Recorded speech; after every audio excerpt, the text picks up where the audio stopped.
Welcome everyone to another search seminar. Atabek, you have 50 minutes. Take it away. All right. Thank you very much for joining me today. So today I'm going to present you a comparatively small project, which is a part of a bigger research agenda. But still, I think the paper that I'm going to present is itself a full-fledged paper. So looking forward for your comments. So the paper is titled so far Nonlinear Prices, Homogeneous Goods and Search. So let me give you an example to provide you an idea what the whole talk is about. So here I have a screenshot from a price comparison website in Germany. And this is a price comparison website for the natural gas. So in this price comparison website, you just need to enter your address and how much cubic meters of gas you wish to consume. And then the site provides you with this information. I would like to draw your attention to two aspects of this market, which is quite standard in search literature. The first aspect is that the good is homogeneous. I think natural gas is one of those goods where the good can get as homogeneous as possible. And the second thing is that there is a substantial price dispersion, as you can see here. And so one of the best explanations of this price dispersion is that there is the consumers have some search costs. And therefore, because of that search cost, we have price dispersion. And this is just not one of the only, it's not only the very good explanation, but also, for instance, if Bundesagentur, which is a German agency that analyzes this electricity markets, they report that, for instance, around 1/5 of the consumers do not switch to the cheaper providers, even if there are cheaper providers around. So it's a good justification that there is a search going on. All right, these are the two aspects. So there is nothing unusual going on so far, but the main point of this talk is the third aspect. So here, for instance, if I press a button called price details on the first provider, I get the following picture. And so here, since it's a German price comparison website, everything is in German, but I will explain you what's going on. So the number that you need to pay attention, the first number is 8.8 cents per kilowatt hour. So it's the second number. So what this means is if you are consuming natural gas, which is 1 kilowatt per hour, which is a bit unusual measurement, but still, then you have to pay 8.8 cents. So it's a linear part of the contract. So you pay depending on how much you consume. And the second number I would like to draw your attention is the fourth item. So it says Grundpreis brutto. So this means that this is a lump sum transfer that a consumer has to pay monthly when he switches to this operator. And there are two more things that I would like to draw your attention. These are this 85 cents or 85 euros and 190 euros. So 85 euros is a lump sum discount that the operator deducts from the total payment when you switch right away, when you are checking this price comparison website. And there is also 190 euros of discount if you are the first time using this company's product. So actually, as you can see, there are at least 4 components of this to the total price that a consumer has to pay. Number one is a linear price, and then there are 3 different lump sum transfers between the consumer and the producer. So in other words, you can say that it's a kind of a 2-part tariff, which consists of a linear price and lump sum transfers. All right, and the main idea and main point of this presentation is to talk about this nonlinear prices in search markets. So this is not the only example. The other examples also exist, for instance, mobile telephony. And you can see this kind of nonlinear prices, homogeneous goods, and search in financial credit markets as well. All right. So to clearly specify the research questions, I have here 2 points. So the first one is I want to see whether in search markets, which is kind of a standard, one of the workhorse models of this consumer search, whether firms have incentive to offer nonlinear prices. And if so, what kind of nonlinear prices they would like to offer. So nonlinear prices is any deviation from a linear price. So you can imagine that there exist infinitely many different nonlinear prices. And the question would be, if the firms want to offer nonlinear prices, what kind of nonlinear prices they would like to offer. And the second point, which is more important, is that I would like to see what happens to market outcomes when the firms offer nonlinear prices in comparison to the case where they offer linear prices. So in other words, I want to do some welfare analysis. And let me give you a brief overview of the model and my results. So to answer those questions, I just employ a very standard model of consumer search. Specifically, this is a model of Stahl 1989. So specifically, there are oligopoly sellers that produce homogeneous goods and compete in prices. And also there are buyers, a unit mass of buyers who have to engage into costly search. And of course, buyers differ with respect to their search costs. So the only difference between my paper and Stahl's paper would be that I allow firms to offer nonlinear prices, whereas the traditional Stahl's paper, they only consider linear prices. All right. So the answer to the first question is that firms offer nonlinear prices in equilibrium, and these nonlinear prices is a two-part tariff. And the two-part tariff consists of a linear price and a lump sum fee. So this is not a very new result. For instance, Sandro and Chris, they showed that in a variant type of model, there also exists equilibrium in nonlinear prices, which consists of a two-part tariff. The more important point is that total surplus as an industry profit is higher with nonlinear prices than with linear prices, whereas consumer surplus is lower.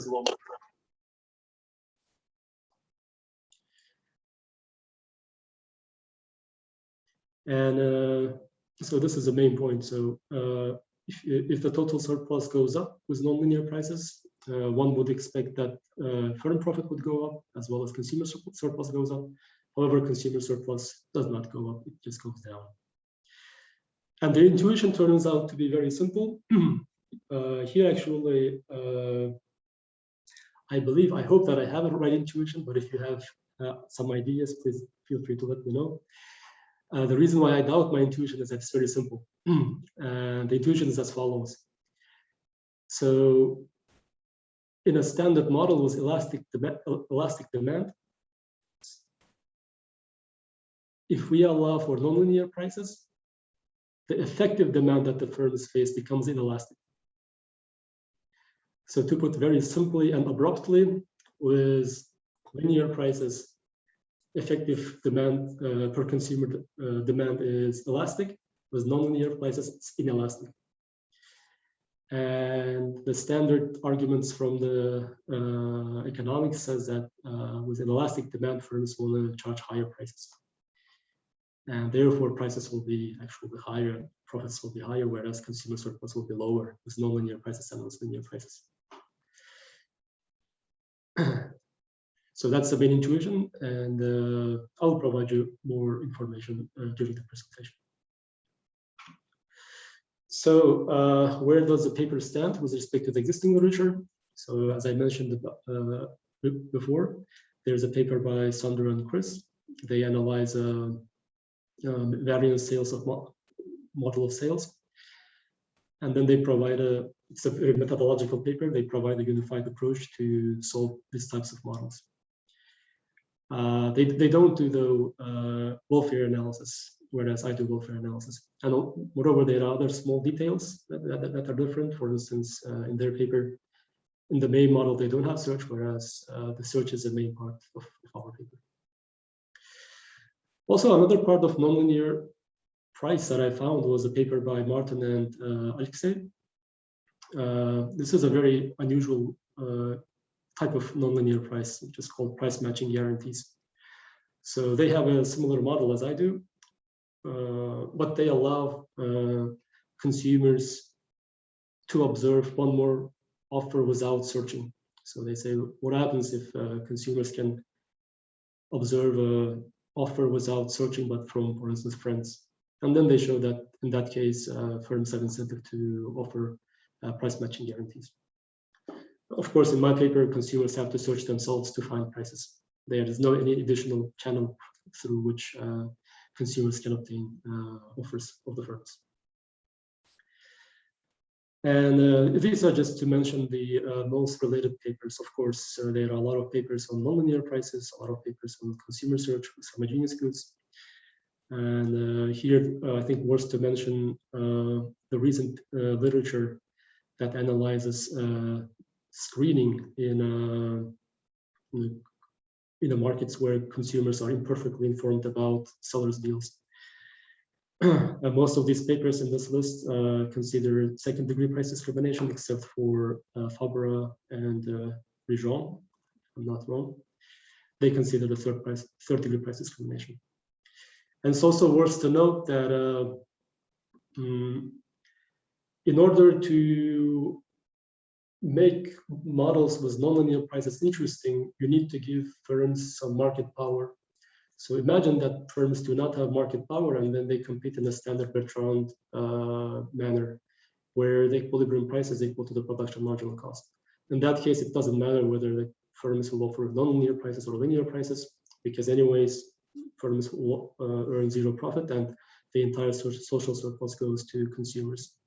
And so to give some market power to the firms, the standard approach has been to introduce some market differentiation, or horizontal differentiation.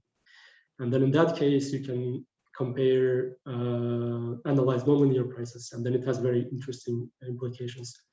For instance, in all of these papers, the main model that they consider is a hoteling competition. For instance, Armstrong Vickers is, I think, one of the well-known models. Roche and Stoll extend this model by introducing also vertical product differentiation into horizontal differentiation, and then they show that firms have incentive to screen buyers. And Tamayo and Tan, they even extend Roche and Stoll's model by introducing firm asymmetries. Again, this is not the full list of the related literature. The full list is in the paper, but these are kind of the worth mentioning and the closest ones to my paper. All right, so for the rest of the talk, I will follow a standard procedure. I will provide you the model and then show equilibrium analysis and welfare analysis, and show you that my results are robust to some extensions, and then I will conclude. And of course, if you have questions, you are feel free to interrupt me anytime, and I will also stop in between so that you can have a chance to ask me questions. So far, feel free if you have any questions.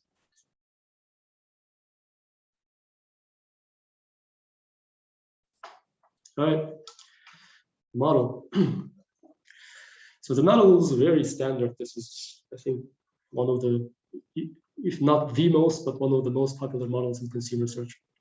So let me go through it. On the one hand, we have sellers, and there are at least two sellers that produce homogeneous goods. And production marginal cost is normalized to zero.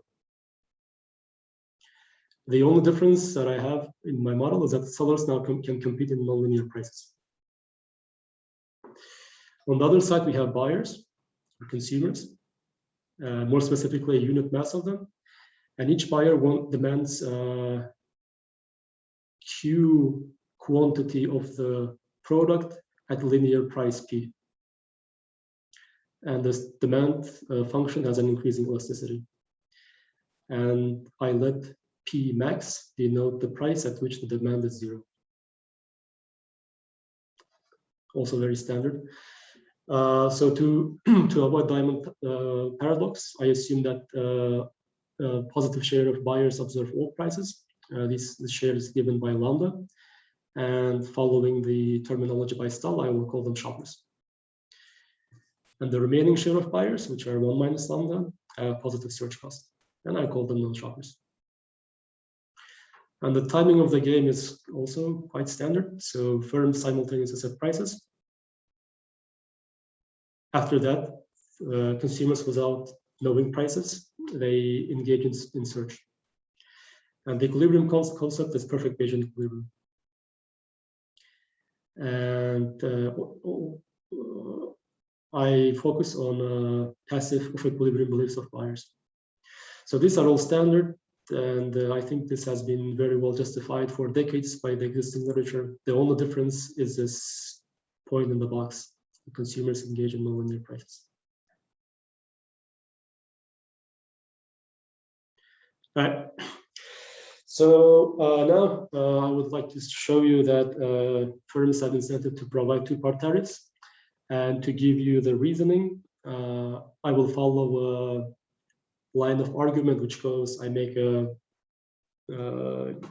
educated guess, and then show you that my educated guess is correct. So specifically, I show that if a symmetric equilibrium in one linear price exists, it must be two-part tariff. And on the top of that, the linear part of the two-part, so two-part tariff consists of a linear price and the lump sum fee, and the linear part of the two-part tariff is equal to the production marginal cost. So let me provide you the reasoning by making this educated guess. So suppose that firms offer a two-part tariff, which is given by P tilde and T tilde, and this is a part of a symmetric equilibrium. And I let U denote the utility that a consumer obtains if she accepts this two-part tariff.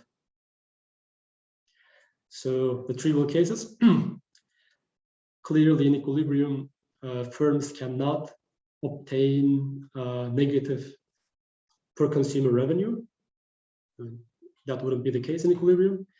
And also in equilibrium, consumers, two-part tariffs will be such that consumers do not obtain negative utility. I think that's quite clear. So I will consider therefore the following type of two-part tariff. I assume that the linear part of the two-part tariff is positive, as well as the lump sum fee, so that the per consumer revenue is positive. And I also assume that the consumers receive a positive utility if they accept this two-part tariff. All right. Okay, so here I would like to show you the following graph. This is a very standard graph that undergraduate students would understand. So on the x-axis, I have quantity demanded as a function of price, which is on the y-axis. So y-axis is a price, x-axis is a quantity demanded. And I suppose that P tilde is positive. So here P tilde I have on the y-axis, and the quantity demanded is on the x-axis. It's a standard picture that we draw for the undergrad microeconomics course. So in the if firms were allowed to charge only linear prices, this upper triangle would be equal to the consumer surplus, while this lower rectangle would be equal to the per consumer revenue of a firm. However, I have U tilde greater than 0, so I say that if a consumer accepts this two-part tariff, she receives a utility given by the blue area of the blue triangle, and therefore the firm's per consumer revenue would be given by the by this figure in the red or pink color. So the area of this red region is a per consumer profit of a firm. All right, so the question is now, can firms do better without affecting the utility that the consumers get? Yeah, they clearly can do that. So all they'd have to do is the firm has to decrease its linear part of the two-part tariff to 0 or production marginal cost, and then add additional, increase the lump sum fee additionally, so that this additional lump sum fee is equal to this orange chunk here.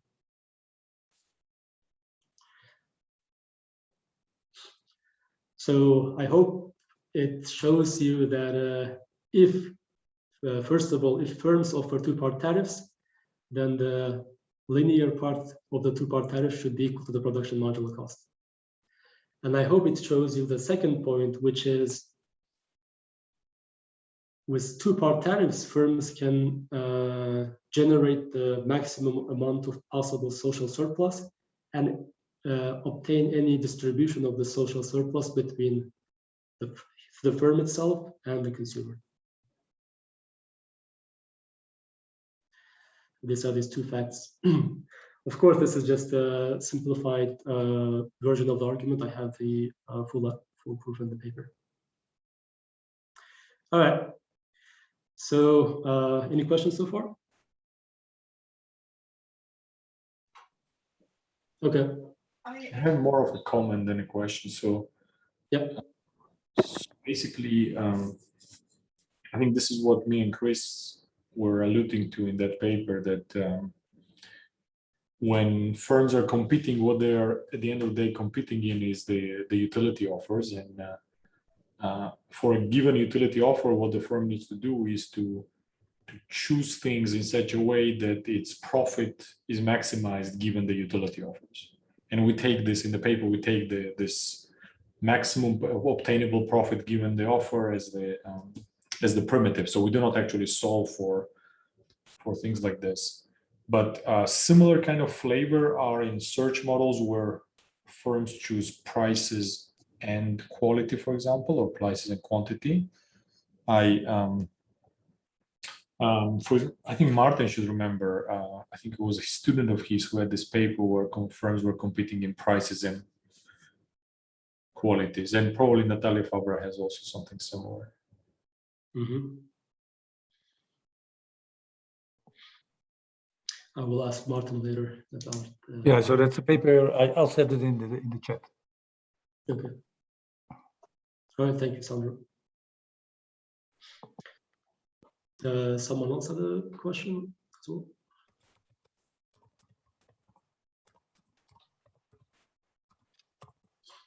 All right. Okay. So we determined what would be the equilibrium linear part of the two-part tariff, and now it's time to determine what would be the lump sum part of the two-part tariff. And so, because there are two types of consumers, one are shoppers and the other one are non-shoppers, we have a similar equilibrium that's present in the consumer social literature, which is a reservation price equilibrium. So here, instead of reservation price equilibrium, we have reservation lump sum price equilibrium.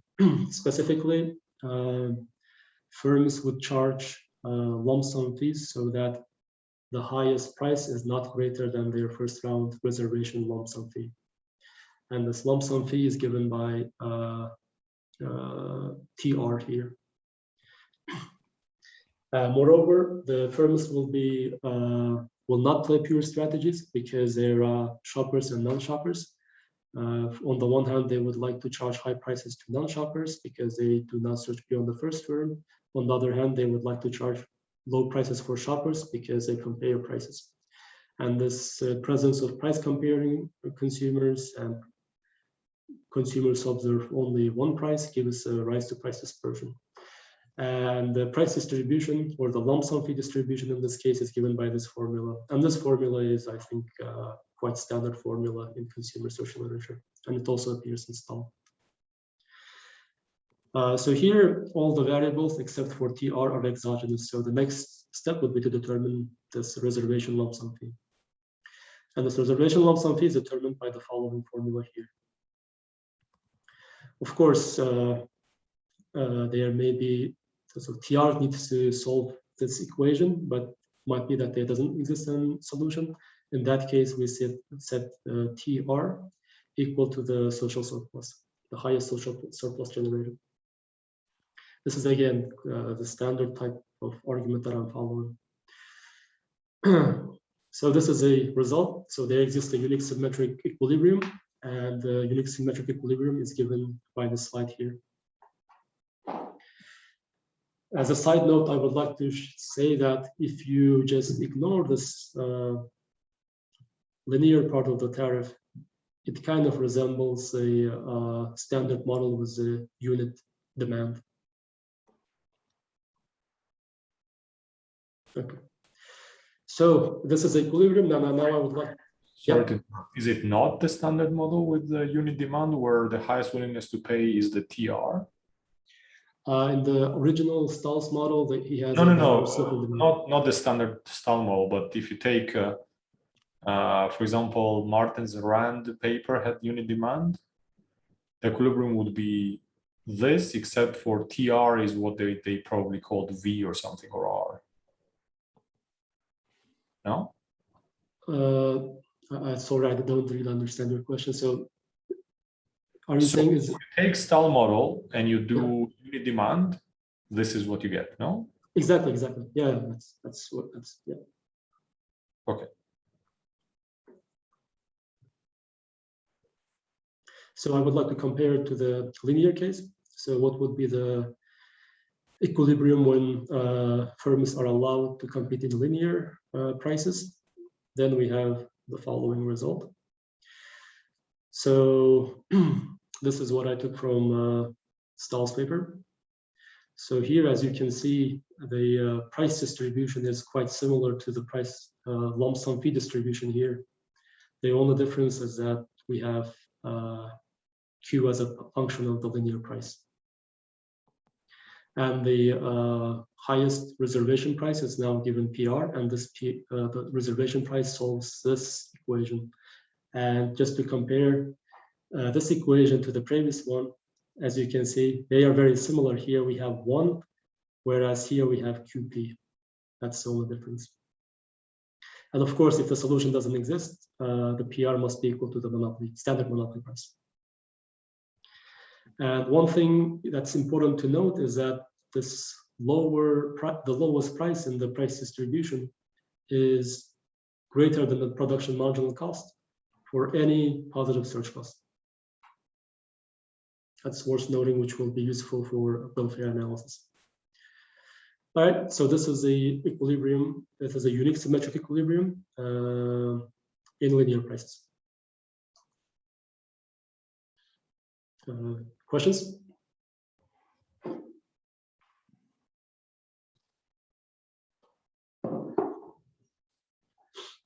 All right. Now, the welfare analysis, I would like to compare market outcomes with linear prices to the market outcomes with nonlinear prices by fixing all the exogenous parameters. So if you recall from the previous slide, I told that the lowest price is greater than the production marginal cost when firms are allowed to compete only in linear prices. So when the firms compete only in linear prices, the production is not socially optimal. So because firms charge prices that are higher than the production marginal cost. Whereas with two-part tariffs, we have that the linear price is equal to production marginal cost. So the production is socially optimal. And therefore, the total surplus in the market is higher with nonlinear prices than with linear prices. That's our first result. Now, the more interesting result is that the sellers are better off and buyers are worse off with linear prices than with nonlinear prices. This is again coming back to the elasticity of demand. So with linear prices, we have downward sloping demand per buyer. So the demand is elastic. And with nonlinear prices, we have inelastic demand in a sense that as I told and as it was noted by Sandro, with nonlinear prices, we can think of a unit demand, as if consumers have a unit demand for a bundle. It's not a real bundle, but assume that it's a bundle that contains socially optimal amount of quantity of the product. So with nonlinear prices, there is a unit demand. With linear prices, we have an elastic demand. And therefore, with nonlinear prices, firms have incentive to charge higher prices, if you put it very abruptly, than with linear prices. And this is the intuition why we have softer competition with nonlinear demand than with linear demand.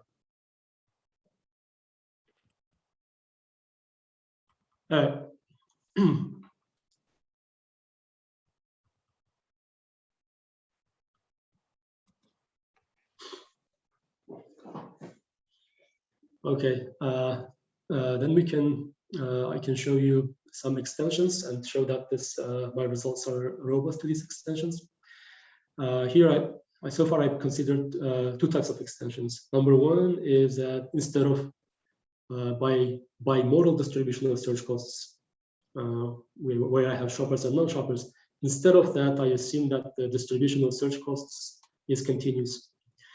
And it's distributed between 0 and some positive cutoff C. And even if I have that, I still have the welfare analysis is qualitatively the same as with my main model. Can I, sorry, interrupt and ask something about the main model still? Absolutely. Atabek. So because you were assuming, so first of all, I'm trying to understand what's the why you assume that the demand is increasing, has increasing elasticity. So what's the role of this? So why can't you have constant elasticity of demand? So linear demand doesn't work, I understand, for some reason. It does. Oh, okay. So what's the assumption of, why do you have the assumption of increasing elasticity of demand then? I ask. So I'm also curious about like comparative statics of your main model. That's the reason why I'm asking. So my further question would be then, can you say something, let's say if the demand is linear, can you maybe give us some sort of comparative static results as well? And are they interesting in any way, or perhaps not? So that was what I was driving at. Yep, thank you very much for the question. So the increasing demand elasticity is used, first of all, to ensure that there is a single monopoly price, so that the profit function behaves very well. And in my case, it also facilitates the welfare analysis. So specifically, so this point is very well explained in the paper by Armstrong and Wickers. I think it's called Discriminating Against Captive Consumers. So there you have a nice relationship between the per consumer profit of the firm and the consumer's utility function. And this gives you provides you a very nice tricks to have analytic results. So that would be the answer to your first question. About the second question, I did not do any comparative statics. I believe you mean comparative statics with respect to the search costs, or with respect to the share of shoppers, or with respect to the share of number of firms.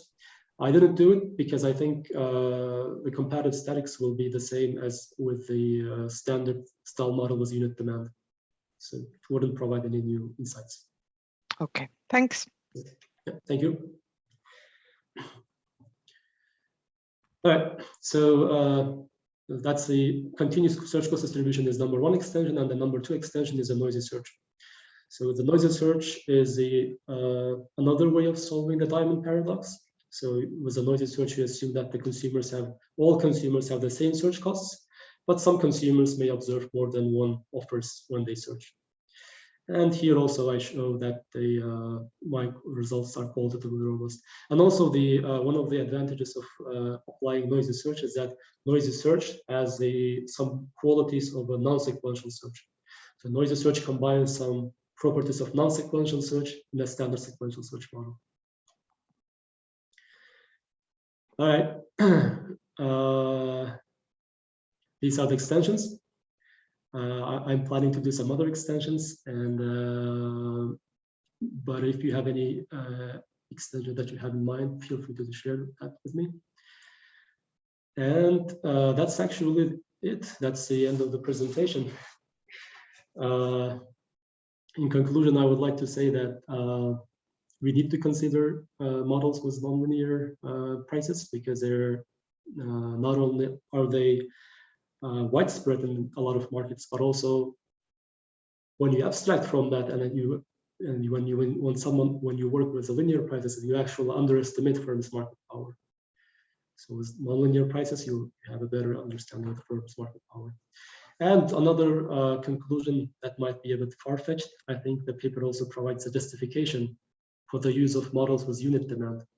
So even if you have a downward sloping demand, and if you allow for nonlinear prices, your model essentially collapses to the model with unit demand.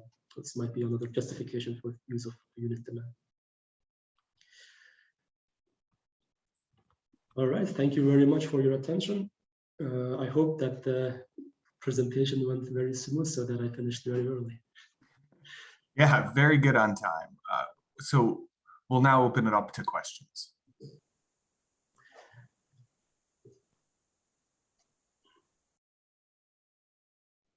I have more of a comment than a question again. So yeah. If I understand correctly, the exercise is,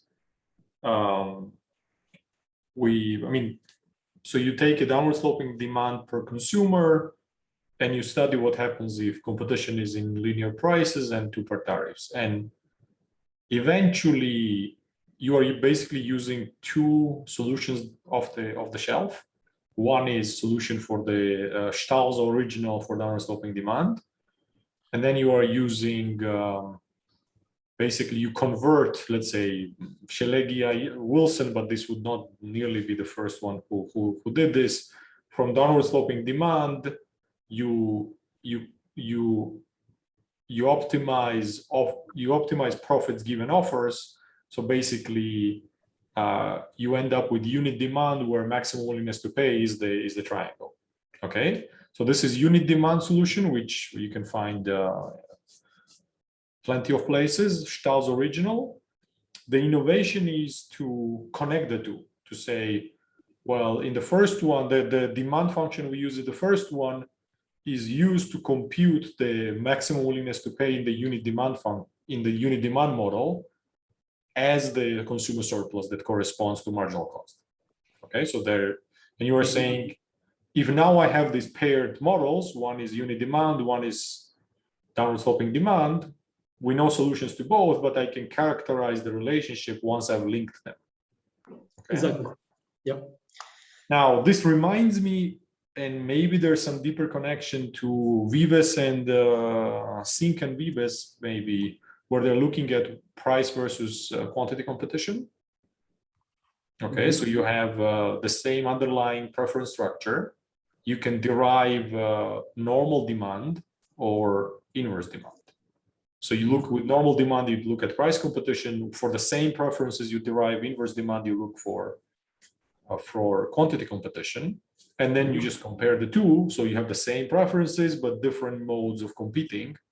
And you get that, whatever you get that prices are higher with quantity competition and so forth. So your exercise and this seem very similar to me. You are the same underlying preferences that link the two models. Sync and Vives did not invent the Cournot model or the Bertrand model. Right? What they did was to connect the two and make comparisons, and you are doing roughly the same. Exactly. We know two solutions, and we are just linking them. Exactly. Yeah. From that point of view, yeah. If Vive and his co-author does this Cournot versus Bertrand. So this is a paper from almost before I was born, certainly before you were born. So this is like 80.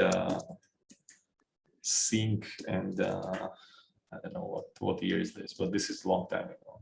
It's also in his textbook.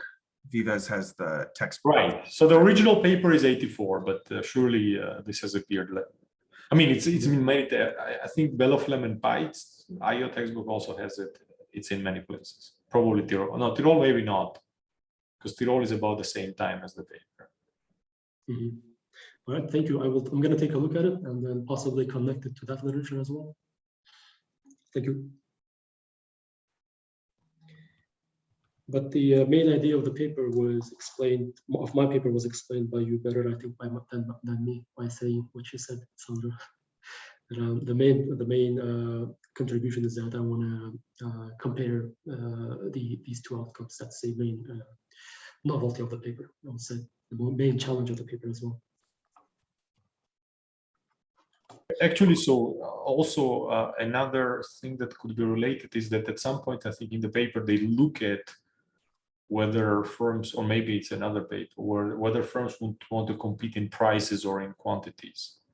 Because you are basically, you are permitting any combination of the two, right? So firms could choose the tariff is zero and you are just a linear price, or you could choose something in between where there's a little bit of a tariff. And so you are basically, not only are you comparing the two extremes, but you're also predicting that one of the extremes will happen, which is the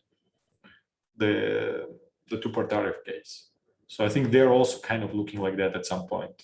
First they do kind of clean comparison, price versus, and then they ask themselves, if I compete in some kind of supply or supply functions, you know, in one case it amounts to quantity, in one case it amounts to price competition, and you know, in equilibrium what emerges is something. I think it's it's quantity competition because it's the relaxing one.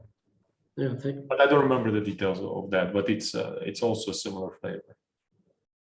Yeah, I think I'll definitely take a look at it because I cannot, if I want to make a connection, I need to take a look at it because from what I now understand, it just seems like a quantity and price competition. And mine is like only price competition, but with different prices. But of course, I'm changing here quantity. But I'll take a look at it though.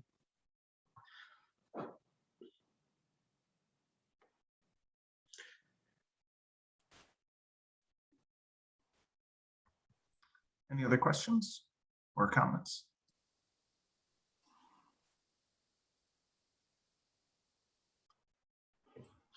Okay, I'll stop the recording here.